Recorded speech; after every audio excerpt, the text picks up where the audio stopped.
Almost everyone is familiar with images of the Occupy movement that once filled our TV screens and dominated headlines. And while most of those protesters have packed up and gone home, the movement's co-founder, Micah White, sees Occupy as a transformational movement in protest history. In his new book, The End of Protest, he lays out the blueprint for the next generation of activists and revolution. And Micah joins us now. Good morning. Hi, welcome. Thank you. Good morning. Well, welcome to you, sir. And let me ask you, you say that the Occupy movement was a success, yet the book is called The End of Protest. So how do you square those two things?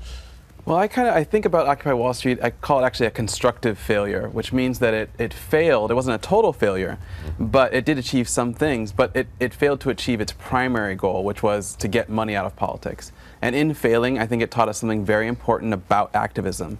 It taught us that the storyline that we've been kind of chasing as activists is not true, that if you actually achieve the global social movement that gets millions of people into the streets, largely nonviolent, rallying around a unified demand, we've believed for so many years that that is what you need to do in order to get social change. Micah, do you believe it's had a lasting impact? I mean, obviously it made big news during the protests and for several weeks or months, but is that impact still felt today, do you believe?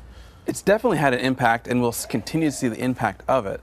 But I think that the impact, it's a symptom of how big it grew. You know, it spread to 82 countries. Occupy spread to 82 countries. And so it's changed the discourse, it's trained a new generation of activists. I was fascinated by Occupy because we don't see activism like that anymore, that 60s style, get out and raise your voice peacefully. But is that going to be the way to protest moving forward, or do we have to do something else?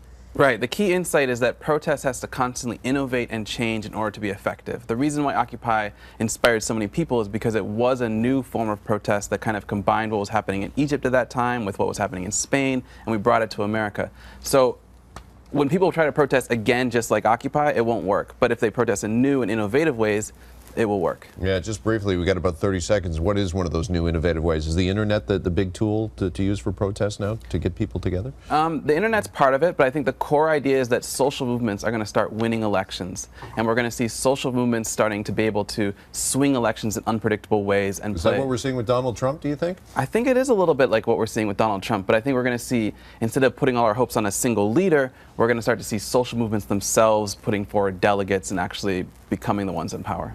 All right, it's fascinating. Again, the book is called The End of Protest. Micah White, thank you so much for being here. Thank you.